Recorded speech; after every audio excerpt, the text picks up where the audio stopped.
Aujourd'hui, on va passer un peu moins d'une heure ensemble et c'est un live qui est consacré aux questions et réponses, vos questions et mes réponses. J'avais pris quelques jours pour récolter les questions que vous me posiez. J'en ai choisi quelques-unes qui sont finalement des questions un peu doubles et aujourd'hui je vais tenter de répondre à ces questions dans ce live. Je vais commencer par la première question qui m'a été posée. Je vais me servir de mon anti-sèche. C'est une personne qui m'a posé la question comment prendre conscience des loyautés familiales et concrètement comment dépasser les loyautés familiales. Est-ce que parmi vous, il y a des personnes qui ont jamais entendu parler du système familial, des loyautés, des constellations familiales? Est-ce que vous souhaitez que je passe quelques instants sur les bases et que je vous raconte en quoi ça consiste? Si c'est le cas, je vous invite à mettre un petit plus dans le chat si vous voulez que je passe par des informations basiques.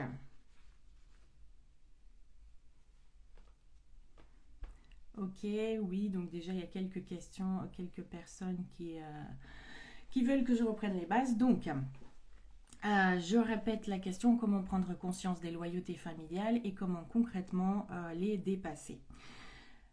Le système familial, c'est toute votre famille actuelle et les membres et les ancêtres que vous ne connaissez pas forcément, mais qui font pourtant partie de votre famille. Et ce système familial, c'est comme une immense bibliothèque, des immenses archives qui gardent la mémoire de tout le vécu qui a eu lieu dans votre système familial, que ce soit des drames, des chocs, des limitations, mais aussi des situations positives et des ressources.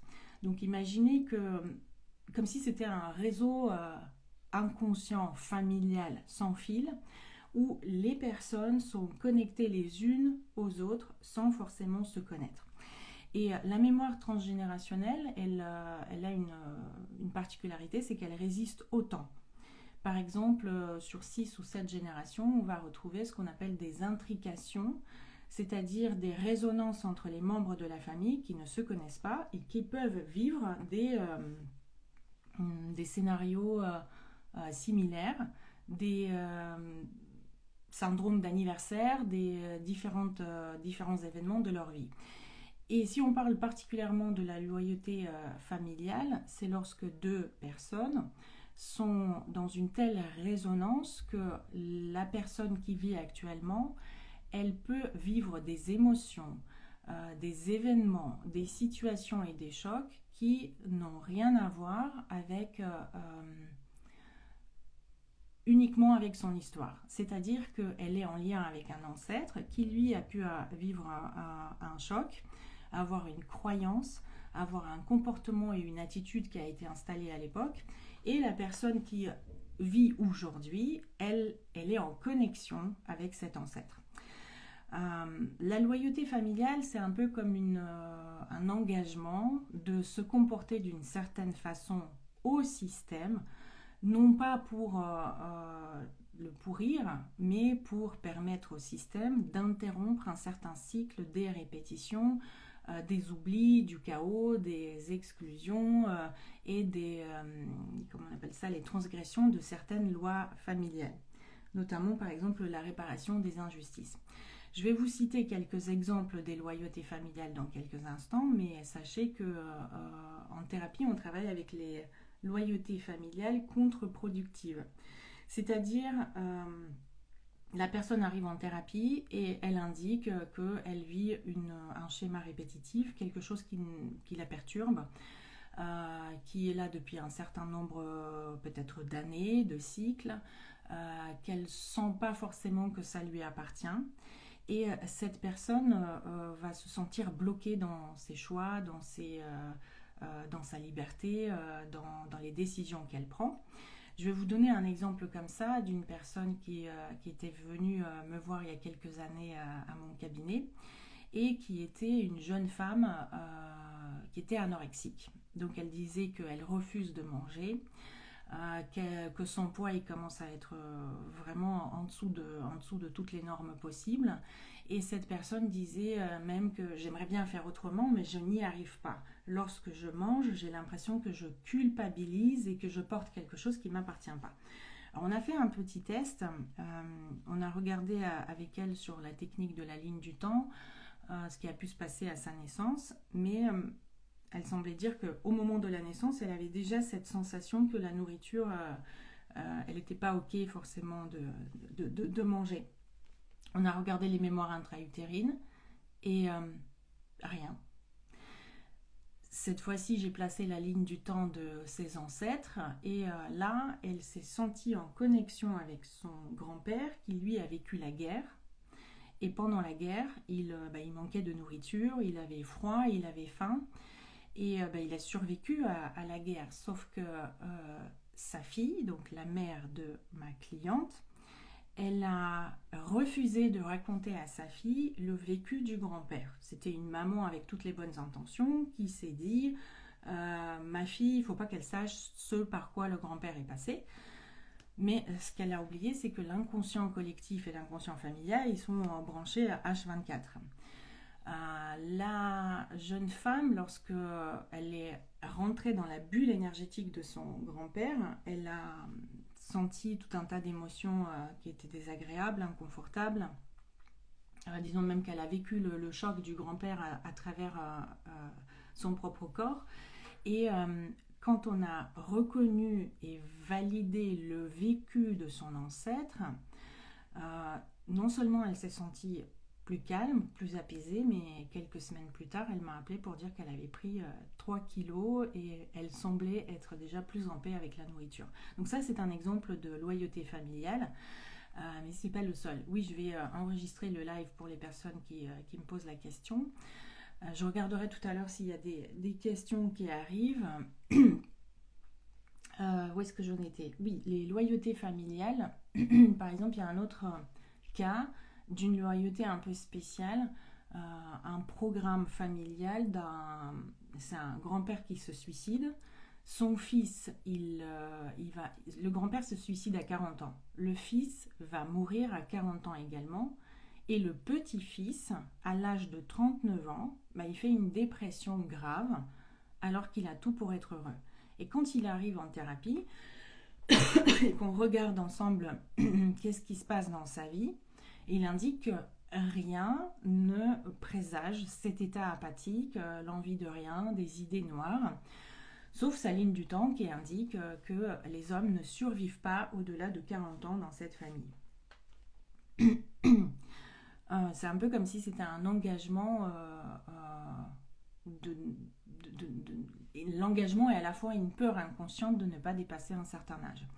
Et la loyauté familiale peut être liée aussi aux dates. Par exemple, si dans votre famille, il y a des naissances qui coïncident avec les conceptions de certaines personnes, ou par exemple les mêmes dates de mariage, ou la date de mort d'un ancêtre, c'est la même date que votre anniversaire ou votre date de conception, on peut trouver déjà comme ça un certain nombre, ce qu'on appelle des intrications familiales dans la famille. Mais je vais quand même revenir à la question qui m'a été posée, et la question c'était comment prendre conscience des loyautés familiales et concrètement comment les dépasser. Donc si la personne est là aujourd'hui dans le chat, je lui souhaite la bienvenue et la réponse est donc la suivante. Premièrement, si vous voulez prendre conscience d'une loyauté familiale, vous pouvez travailler de deux façons.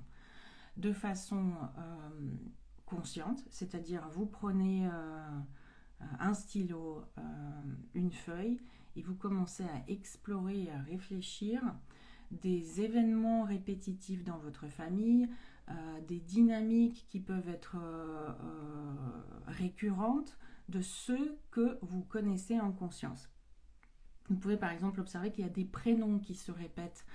Je vais vous donner mon exemple à moi. On m'a donné le prénom de mon arrière-grand-mère paternelle. Et l'arrière-grand-mère paternelle, qui s'appelait Olga, il y avait quand même des similitudes dans le destin qui étaient assez... je dirais pas inquiétante, mais il y avait de quoi se poser des questions, quelles autres résonances on pouvait avoir. Par exemple, elle avait déménagé de son pays natal à l'âge de 17 ans pour aller en Chine. Et moi, j'ai déménagé à l'âge de 17 ans de mon pays vers la France. Ça, c'est un exemple. Et vous voyez, c'est ce genre de choses. Tout comme il y a du positif, il peut y avoir aussi des choses qui ne sont pas forcément agréables. Et en thérapie, on parle de ces choses inconfortables et désagréables. Donc l'exploration en conscience des schémas répétitifs dans la famille, ça peut être la première piste pour repérer ces loyautés. Peut-être que c'est des dates de mariage, peut-être c'est des dates de déménagement, des accidents, ce genre de choses.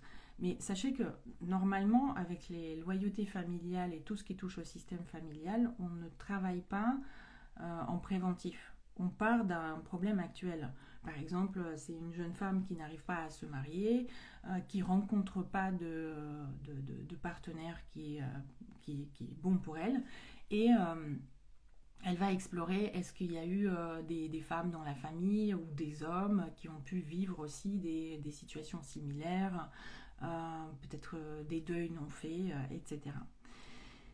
Mais la deuxième possibilité de travailler avec les loyautés familiales, ça reste quand même d'interroger l'inconscient de la personne. Et là, il y a des outils que nous proposent les constellations familiales pour le faire. Ça, c'est les meilleurs outils qui existent. Soit vous vous faites guider par un animateur à qui vous commandez la constellation et vous allez découvrir des dynamiques inconscientes à travers un champ informationnel, énergétique.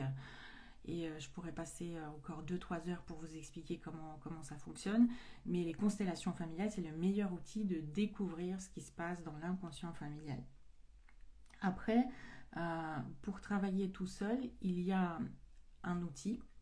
Cet outil, c'est vous partez d'une problématique que vous rencontrez.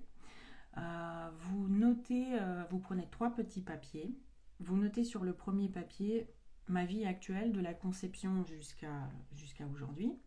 Sur le deuxième papier, vous notez mémoire transgénérationnelle et sur le troisième papier, vous pouvez noter tout le reste. Tout le reste, c'est-à-dire l'inconscient collectif ou les incarnations précédentes pour les personnes qui sont à l'aise avec ce concept. Vous avez 3 papiers, vous les retournez, vous les mettez par terre, vous vous connectez à la problématique que vous traversez. Par exemple, j'en sais rien, je suis perfectionniste, j'ai peur de faire une erreur, une bêtise, c'est maladif, pourtant mes parents m'ont aimé, on ne m'a pas forcément critiqué, d'où est-ce que je porte cette dynamique-là?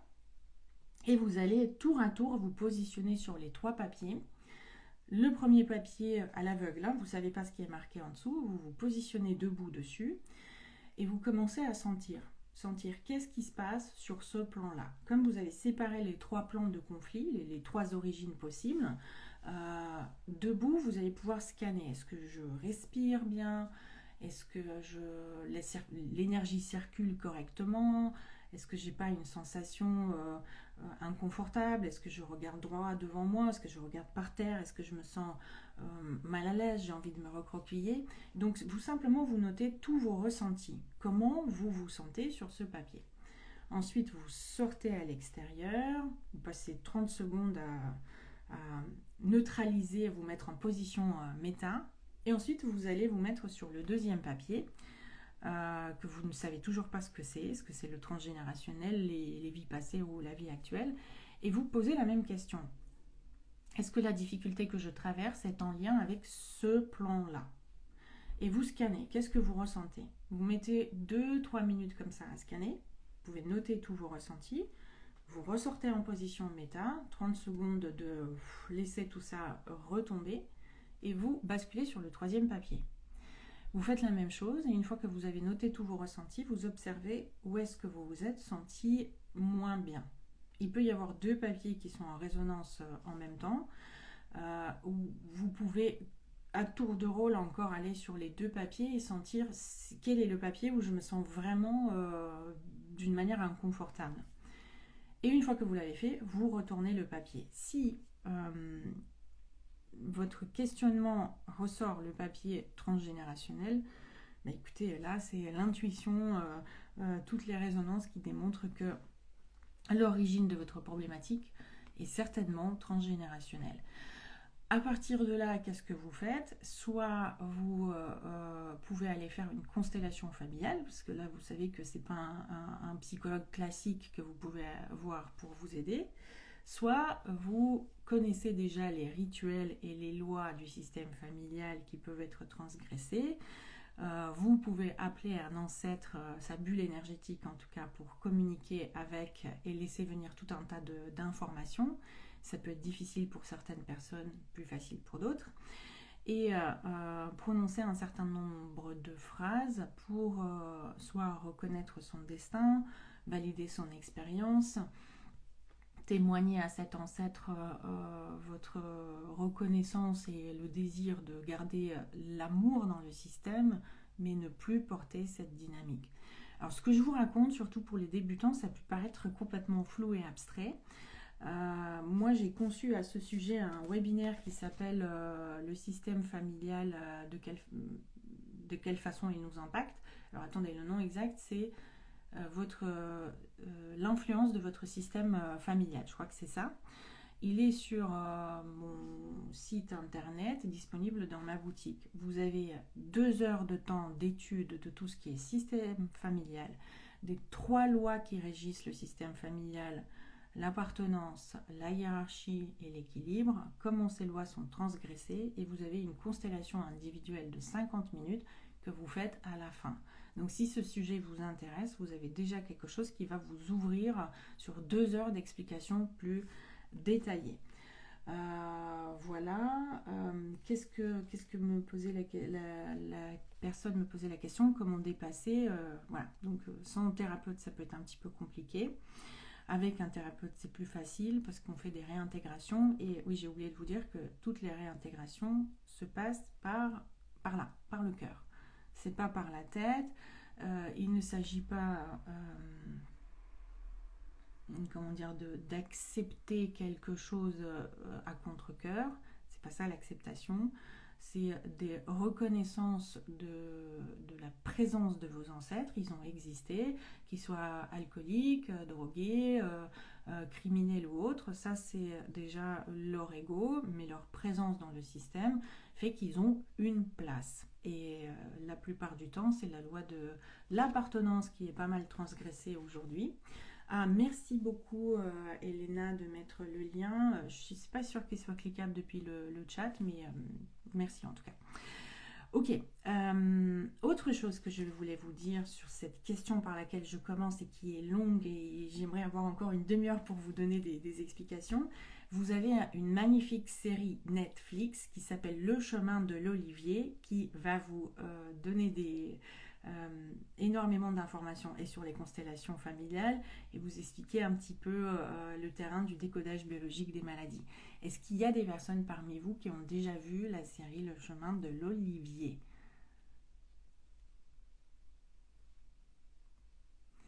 Ouais. En tout cas, moi j'ai adoré cette série, je vous la recommande. La deuxième question, comment guérir l'enfant intérieur? Y a-t-il vraiment quelque chose qui marche? Comment guérir l'enfant intérieur? Est-il vraiment quelque chose qui marche? Donc l'enfant intérieur, c'est une question c'est un sujet immense, et si l'auteur est présent aujourd'hui avec nous, j'aimerais vous lancer sur une petite gymnastique mentale, vous et les autres personnes, puisque je vais vous poser des questions complémentaires. Observez s'il vous plaît si vous pouvez y répondre et si vous avez une réponse claire. Qui est celui? Qui est le personnage? Comment est le personnage qui se prépare à guérir l'enfant intérieur? Si vous répondez c'est moi, essayez de me préciser qui est ce moi, comment il est, quel est son rôle, quelles sont ses fonctions.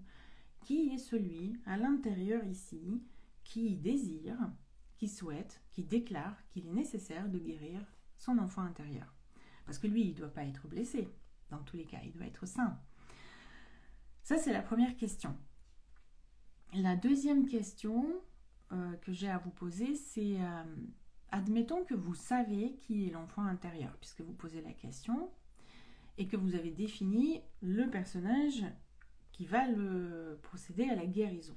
Alors j'aimerais vous poser la question, de quoi avez-vous besoin d'être guéri? De quoi votre enfant intérieur a besoin d'être guéri? Avez-vous une idée précise sur cette guérison? Et si vous savez qui est censé lancer le processus de guérison, qui le désire, si vous savez de quoi l'enfant intérieur doit être guéri, ma troisième question, c'est à quoi ressemble le résultat final de cette guérison? Concrètement, qu'est-ce qui vous apparaît? Qu'est-ce qui se passe une fois que l'enfant intérieur est guéri? Voilà, vous observez, je ne sais pas si l'auteur est là, mais peut-être d'autres personnes s'intéressent à la même question. Et j'en ai une dernière question.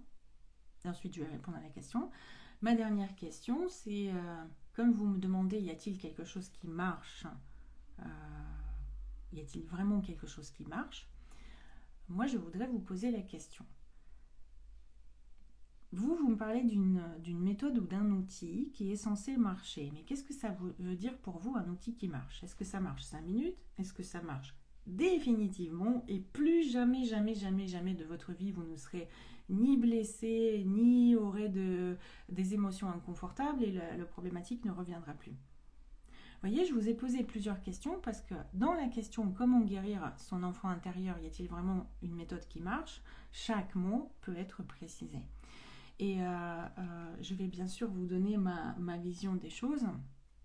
La réponse à la première question que je vous ai lancée, qui est censé guérir, on va dire qu'il y a deux personnages en nous dans cette question-là. C'est un personnage adulte et aimant.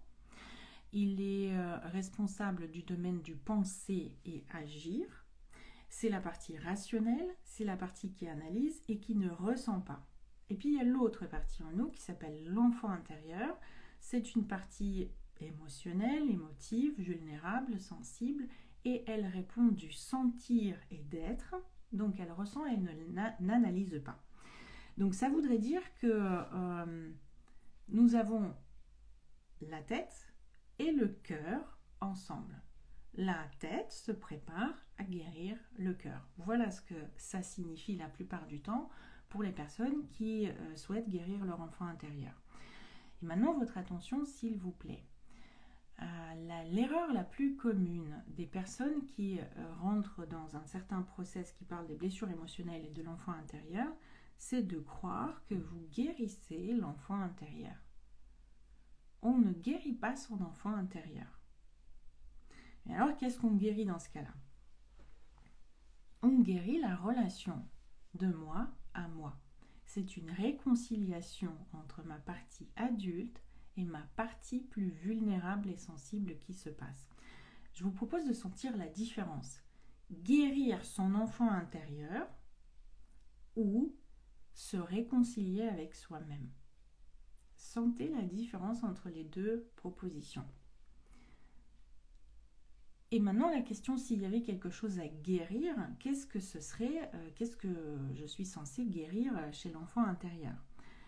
C'est une surréaction à un événement, à quelque chose qui se déroule à l'extérieur. C'est une surréaction émotionnelle en lien avec une peur spécifique d'une situation à l'autre. Par exemple, la peur du rejet, la peur d'être abandonné, la peur d'être trahi, blessé, utilisé, etc., etc. C'est ça que nous sommes censés comprendre, c'est guérir l'enfant intérieur. Quelle dynamique précise, inconfortable, je souhaite apaiser. Et maintenant que je sais que c'est ma partie non blessée, plutôt rationnelle, mon adulte, mais qui se préoccupe de mon enfant intérieur, donc c'est une façon de réagir à moi, et réagir et apaiser une surréaction émotionnelle, je vais observer comment l'apaiser, comment le guérir. Premièrement, je vais observer ce que je ressens et nommer l'émotion que je ressens. Ensuite, je vais reconnaître que cette émotion est là et observer que peut-être derrière cette émotion, il y a une croyance limitante qui active, qui fait que ce n'est pas la situation qui me pose une difficulté. C'est mon interprétation de la situation, et à l'intérieur de cette interprétation, il y a une boîte noire. Dans la boîte noire, il y a ma croyance limitante qui met le feu aux poudres et qui active l'émotion derrière. Je vais essayer d'être un peu plus claire. Par exemple, une personne s'en va, elle claque la porte, ça c'est la situation factuelle, et j'ai peur d'être abandonnée. C'est quoi la boîte noire entre les deux? Sans l'amour de l'autre, je ne suis pas capable de me sentir en sécurité par moi-même. Ça peut être ça, la croyance derrière cette situation qui réactive la peur. Et donc une fois que j'ai nommé ce que je ressens, que j'ai reconnu que l'émotion est là, que j'ai pu éventuellement observer quelle croyance limitante a lancé cette dynamique et cette émotion, je peux aussi me poser la question où est-ce que j'ai pu vivre cette sensation pour la toute première fois. Donc là, on peut faire un retour par le passé, de se poser la question, est-ce que c'est avec mon père, avec ma mère que j'ai pu vivre quelque chose, où et quand. Si cette étape-là n'est pas faite, individuellement, c'est pas très très grave. Vous pouvez directement aller vers le besoin non satisfait derrière l'émotion. Par exemple, mon besoin non satisfait, c'est pas que l'autre revienne et qu'il m'aime, mais de me sentir en sécurité, me sentir autonome. Là, il n'y a pas de troisième personne dans la phrase. Donc là, j'étais en train de répondre à la question comment apaiser l'enfant intérieur et qu'est-ce qui marche. Tout marche, toutes les techniques fonctionnent, que ce soit des techniques psycho-émotionnelles, énergétiques, l'EFT, la méthode Sedona, Ho'oponopono, tout fonctionne. Moi, j'ai des techniques préférées qui sont les techniques d'aller-retour dans l'émotion, d'amplifier l'émotion, d'aller la connecter, de s'autoriser à la ressentir, jusqu'à ce que la personne libère la charge émotionnelle et qu'elle soit prête à envisager le terrain des ressources. Qu'est-ce que je voulais vous dire? Je regarde mes anti-sèches. Oui, je disais que tout fonctionne concernant l'amour, la guérison de l'enfant intérieur, mais il est impératif c'est super important. Il ne faut pas croire que quand vous guérissez quelque chose, ou vous apaisez quelque chose, vous devenez un super-héros qui plus jamais ne sera blessé et plus jamais ne vivra aucune peur. Mais heureusement que nous avons la peur cousue en nous. Les émotions, ce sont juste des outils de satisfaction de nos besoins. Si j'ai pas la peur, je saute du 3e étage de mon immeuble pour dire bonjour à mon voisin, ou je traverse l'autoroute à pied. Donc la peur me renseigne qu'un de mes besoins n'est pas satisfait et j'apprends à réagir à moi-même. C'est-à-dire il y a quelqu'un qui est vivant à l'intérieur, ce quelqu'un que je peux nommer enfant intérieur, il ressent les choses. Donc je me préoccupe de moi-même de la même façon que je l'aurais fait pour quelqu'un que j'aime à l'extérieur. Voilà, merci. J'arrive pas à lire le chat en totalité, je vois circuler des petits messages sympathiques, notamment le message « Merci, ça marche, je peux le confirmer ». Le son, est-ce que le son fonctionne? A priori, il n'y a pas de problème avec le son. Voilà, donc, conclusion. Si vous voulez guérir quelque chose, vous êtes censé... Alors, le son est faible. On va essayer quelque chose... Est-ce que comme ça, c'est mieux? Est-ce que vous m'entendez mieux? Ok. Merci. Donc, si vous voulez guérir quelque chose, ayez conscience quelle dynamique précise vous voulez guérir. Sinon, c'est un fourre-tout abstrait. Je veux guérir mon enfant intérieur, ça veut tout et rien dire.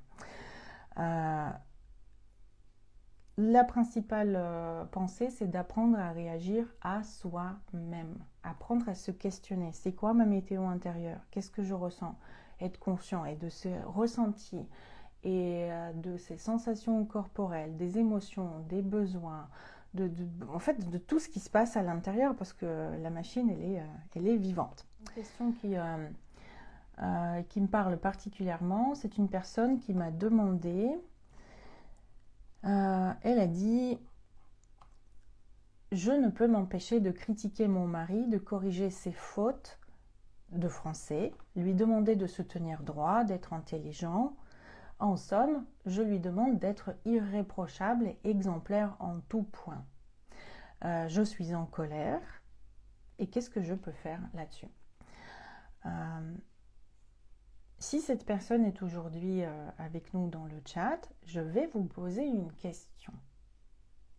Si votre mari fait quelque chose qui est incorrect d'après vous, pas exemplaire, ça peut être considéré comme une faute, quelque chose qui n'est pas comme il faut, une erreur, ou peut-être qu'il n'est pas intelligent. S'il le fait, quelle est l'émotion que vous allez vivre au même moment qu'il a ce comportement qui n'est pas comme il faudrait? Dans quelle émotion vous allez atterrir, vous, si vous voyez votre mari faire une erreur? Je pense que si le comportement de votre mari doit être corrigé et que vous mettez autant de force et d'énergie, notamment de la colère, pour corriger ce comportement, c'est que cette émotion, c'est très très certainement la honte. Puisque la situation peut être suffisamment honteuse pour soi-même. C'est-à-dire, si mon mari est incorrect, si il fait une erreur d'après moi, quel est le problème pour moi? Vous m'avez indiqué dans votre message que vous avez fait les TCC, thérapie cognitive et comportementale. Donc vous connaissez la technique de la flèche descendante, certainement, qui consiste à se poser la question. Et si cela arrive, qu'est-ce qui m'ennuie? Qu'est-ce qu'il y a de si infernal que la personne se comporte d'une manière incorrecte, d'après ma carte du monde? Répondez à cette question et surtout posez-vous la question suivante: qu'est-ce que je vais ressentir? Quelle sera l'émotion? Si vous dites que c'est la colère vient de l'impossibilité d'obtenir de lui un comportement irréprochable. C'est l'émotion qui vous aide à satisfaire un besoin. Mais moi, ma question à moi, c'est que va-t-il se passer avec vous sur le plan émotionnel? La plupart du temps, il s'agit de la honte parce qu'on n'assume pas quelque chose chez l'autre qui sort hors du contrôle. Comme chez vous, vous avez décrit que vous avez la même dynamique, c'est-à-dire un comportement où vous essayez d'être correct, sans faire de faute, vous arrivez à le contrôler, mais votre mari, qui est un peu une extension de vous, parce que nos enfants, tout ce que nous possédons, les personnes qui font partie de notre famille, ce sont des extensions de nous-mêmes. Donc si cette personne-là ne se comporte pas comme je voudrais, quel est le problème principal pour moi et qu'est-ce que je n'assume pas là-dedans? Si vous vous reconnaissez dans l'émotion de la honte, elle est certainement réprimée et refoulée. C'est-à-dire qu'en arrière-plan, votre inconscient est occupé à faire tout pour ne pas être jugé, ne pas vivre de reproches, ne pas être puni pour un comportement évalué comme mauvais. Et derrière cette émotion, il y a certainement un besoin non satisfait. Devinez lequel? Est-ce que vous avez une idée? Quel est le besoin non satisfait derrière la honte? Alors, je vais me permettre de lire un petit peu le chat. Est-ce qu'il y a quelqu'un qui sait quel est le besoin de la personne lorsqu'elle n'assume pas quelque chose chez elle ou chez l'autre, peu importe? Reconnaissance, ok. Et la reconnaissance de quoi? De quel aspect? De quoi de si particulier?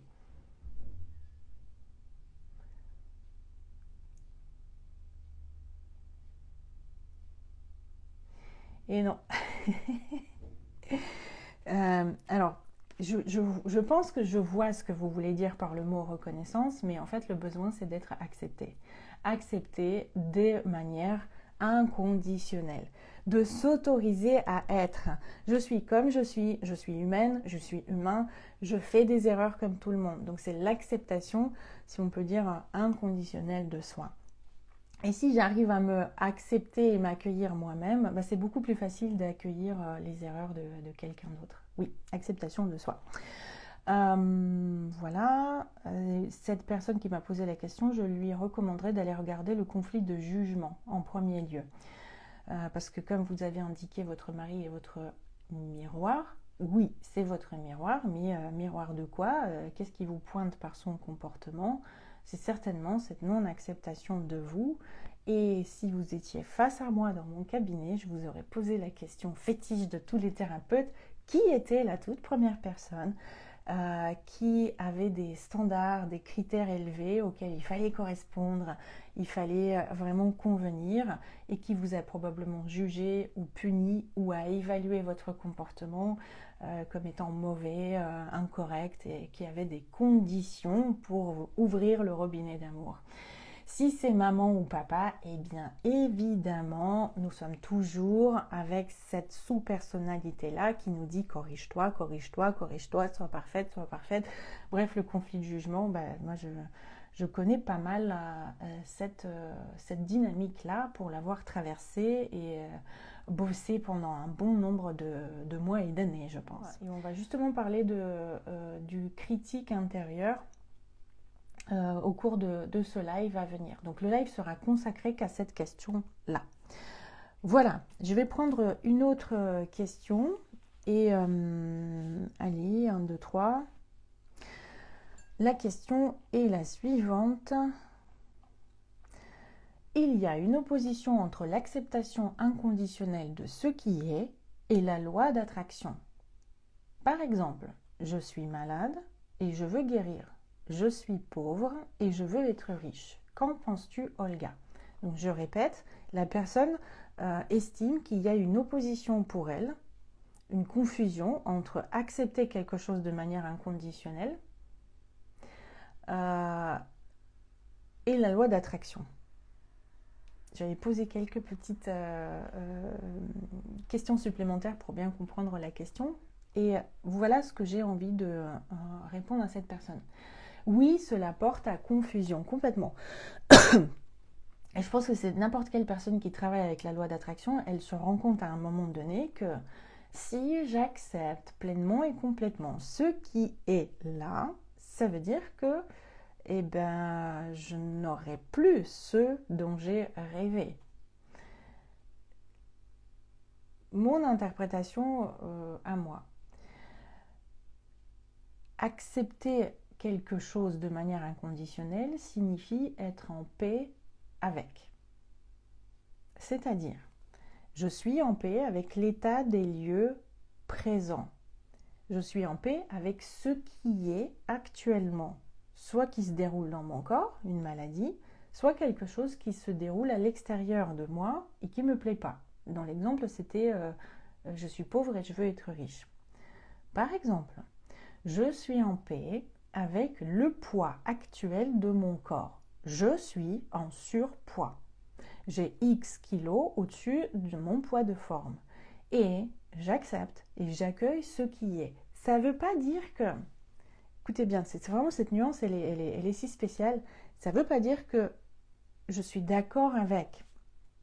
Ça veut dire que je ne surréagis pas émotionnellement à ce qui est déjà présent. Je ne suis pas en train de le nier, je ne suis pas en train de dire ça va rester là ad vitam aeternam. Je suis simplement en paix avec l'existant et le présent. Tout comme par exemple je peux dire il ne fait pas beau dehors, il ne fait pas beau dehors, j'accueille ce qui est. Accepter ce qui est déjà là, c'est la première étape, la toute première étape. Et observez maintenant cette liaison. Et en même temps, je suis en paix avec le truc, les paramètres de maladie dans mon corps, les factures que j'ai à payer, mon surpoids, etc. Je suis en paix avec ça. Et en même temps, je choisis l'option minceur. Et en même temps, je choisis le retour aux paramètres de santé équilibrée, parfaite. Et en même temps, je choisis un état d'abondance. Vous voyez la différence, c'est très subtil cette particularité, c'est-à-dire j'ai une option à laquelle j'aspire. Allô, je suis dans un corps avec une âme qui veut une réalisation de quelque chose. C'est ma préférence, j'aspire à ça, mais bon, s'il n'y a pas, c'est pas très grave, c'était ma préférence, tout comme quand je rentre dans le supermarché et que j'aime pas les pommes vertes. Moi je veux des pommes rouges, mais aujourd'hui on vend que des pommes vertes. Ok, je regarde et je passe mon chemin et je vais revenir probablement demain et regarder est-ce qu'il y a des pommes rouges qui sont en vente. Vous voyez, en fait, je cesse de lutter contre. J'arrête de me battre. J'arrête de me battre avec quelque chose parce que sinon je le rejette, je le nie, je le refuse, je ne l'accepte pas. Par exemple, la violence existe dans ce monde au même titre que l'amour. J'accepte la violence. Wow, comment ça j'accepte la violence? Accepter, c'est se résigner, accepter l'inacceptable. Non, non, non, ça ne veut pas dire ça. Ça veut dire, si la violence est déjà là, elle est là, je la reconnais, elle est présente. Si je ferme les yeux en disant non, non, je refuse, c'est horrible, ça ne devrait pas être là, à chaque fois que je vais être en contact avec la violence, la souffrance, je vais dire ça ne devrait pas être là. C'est là. Et oui, c'est une planète qui n'est pas forcément partout et tout le temps évoluée. Et en même temps, je choisis la voie de l'amour. Je redirige mon regard vers ce que je veux nourrir. Voilà, est-ce que vous captez la nuance de différence? Pour la pauvreté, la personne avait dit « je suis pauvre, je veux devenir riche ». La pauvreté, c'est un état d'esprit. Vous pouvez gagner des millions, avoir des millions sur votre compte en banque, plusieurs zéros, et sentir que vous avez peur de perdre cet argent. Donc là, pour moi, c'est plus un état d'esprit.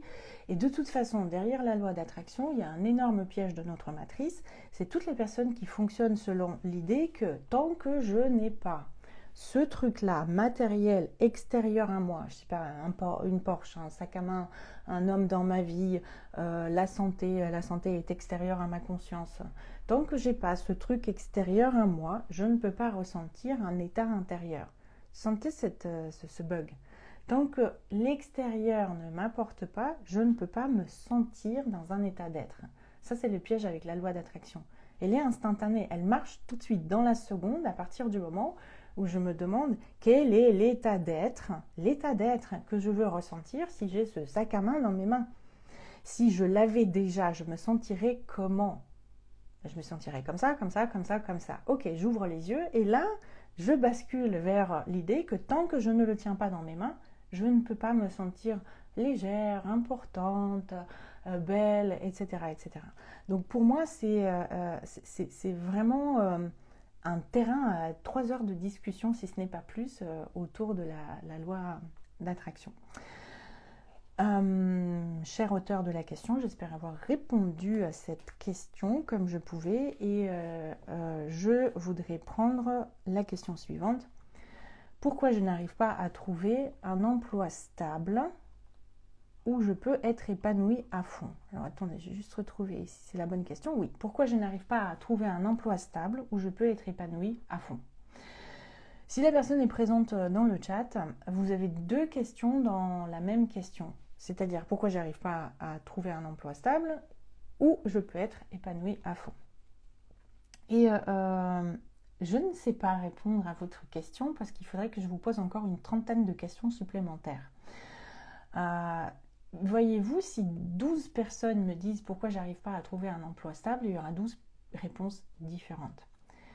Chaque personne est individuelle et je commencerai par définir avec vous qu'est-ce que ça signifie pour vous avoir un emploi stable. Combien de semaines, combien de jours, d'années signifie que c'est stable. Parce que peut-être vous changez d'emploi toutes les semaines, mais vous retrouvez un nouveau job quelques jours après avoir quitté le précédent. Et pour vous, ça peut être aussi une certaine stabilité. Vous voyez, la notion de stabilité, elle est à préciser, sinon c'est flou. Ensuite, une fois que vous avez défini la stabilité de ce que c'est pour vous, je vous poserai la question, quel est le problème pour vous de ne pas trouver un emploi stable? Qu'est-ce que ça représente pour vous de négatif? À quoi vous l'associez? Par exemple, ne pas avoir d'emploi stable dans votre carte du monde signifie que vous n'êtes pas réalisé. Et si vous n'êtes pas réalisé, donc vous ne serez jamais probablement heureuse. Ça peut être votre cheminement intérieur, vos croyances à vous. Et ça voudrait dire que la croyance fondamentale, c'est sans avoir un emploi stable, je ne peux pas être heureuse, je ne peux pas être épanouie. Je pense que c'est plus cette dynamique-là, vu la tournure de la question. Pourquoi je n'arrive pas à trouver un emploi stable où je peux être épanouie à fond? Et ça aussi, qu'est-ce que ça veut dire être épanoui à fond? Donc, à partir du moment où vous déterminez quel est le problème de ne pas avoir un emploi stable pour vous, et que vous découvrez avec une feuille de papier par exemple, vous notez c'est quoi le problème, accordez à vous un peu de temps pour découvrir cette croyance. Quel est le problème d'avoir une instabilité d'emploi? De quoi elle vous prive? Quel manque apparaît par exemple? Est-ce qu'il y a un rêve qui est menacé ou autre chose? Et si j'avais par exemple posé plusieurs autres questions, j'aurais pu répondre à votre question, avoir un début de réponse pourquoi vous n'arrivez pas à l'avoir. Parce que peut-être vous avez un bénéfice secondaire à ne pas avoir d'emploi.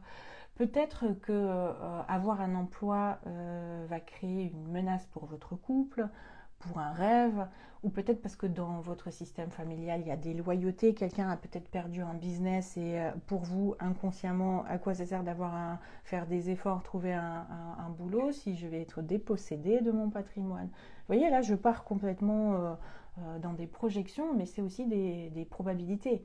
Et derrière, il peut y avoir la réponse à votre question. Voilà. Allez, il nous reste encore quelques minutes. Je vais prendre la question suivante. La santé mentale lors de la ménopause. Je ne m'attendais pas à cette question, mais je la trouve très pertinente. Attendez, je vais juste vous la lire un peu plus. Ma santé mentale, donc émotionnelle et psychologique, prend une gifle magistrale. Je suis complètement déconcertée. C'était une question qui a été posée de manière anonyme. Il y a eu plusieurs autres détails, donc j'ai compris le contexte que vous traversez et je voudrais vous répondre comme ça. Le sujet de la ménopause est hyper complexe. C'est une perturbation hormonale, physique, psychique, neuro-endocrinienne, excusez-moi, de la libido, d'une fragilisation osseuse, mais pas pour toutes les femmes, n'est-ce pas? Il y a des femmes qui vont vivre la ménopause mieux que d'autres. Le premier point pour vous répondre à comment préserver la santé psychologique, c'est si j'étais un médecin, je vous poserais la question: quel est votre état général physique? Est-ce que vous êtes en pleine forme physique, hein, ou est-ce que votre santé n'est pas top à la base? Parce que c'est une boucle infernale après. Si ma santé n'est pas au top, avec les up and down de mes hormones, je vais être irritable, donc je vais avoir des émotions intenses et désagréables, je vais être fatiguée, ce qui va recréer de la fatigue, ce qui va déteindre sur mon état physique, et c'est vraiment une boucle. Plus votre état physique est dans une certaine forme, mieux vous pouvez gérer les émotions désagréables. Mais vous me parlez particulièrement donc des émotions et des troubles, comment on appelle ça, des troubles d'humeur. Moi, j'aurais vu avec vous en premier lieu si vous n'avez pas créé un conflit avec vos émotions. C'est-à-dire, je m'explique, nos émotions ne posent pas de problème à la base. Lorsqu'une émotion est là, elle pointe simplement un besoin non satisfait. Point. Elle est là parce qu'un besoin n'est pas satisfait. C'est une énergie qui va me pousser à aller répondre à mon besoin. Par exemple, si j'ai peur, cette énergie va me pousser à me mettre à l'abri et en sécurité. Par exemple, je vais courir. Et lorsque je serai à l'abri, l'émotion de la peur descend. C'est fini. Elle a accompli sa mission. Si je suis triste, peut-être que mon besoin non satisfait, c'est le soutien, le réconfort, être consolé par quelqu'un. Donc, est-ce que vous n'avez pas créé un conflit supplémentaire avec vos émotions? Quel est le problème de les avoir, les émotions? Ok, elles sont inconfortables et désagréables, mais qu'est-ce que ça signifie pour vous? Est-ce que ça signifie que vous allez les subir, être condamné à ce qu'elles prennent le dessus sur vous? Et dans ce cas-là, c'est par cette surface-là que j'irai regarder quel est le conflit installé avec ce qui est déjà là. Et la deuxième chose, c'est quand l'émotion elle-même arrive, avant même de l'avoir jugée comme « oh là là, c'est horrible, c'est désagréable », quel est le besoin non satisfait derrière cette émotion? Voilà. Peut-être pour vous, la présence d'une émotion si c'est de la tristesse ou de la colère, observez ce qui est le plus fréquent en tout cas, qu'est-ce qui arrive le plus fréquemment. Après, je vois que j'ai plus beaucoup de temps pour le live. Il y a plein d'approches holistiques qui fonctionnent, des plantes, des remèdes naturels, des fleurs de bac, les techniques énergétiques pour apaiser les émotions. Et je pense que la relaxation, ce serait quelque chose qui pourrait être vraiment au top pour vous, voire même quelqu'un qui est spécialisé sur ce terrain.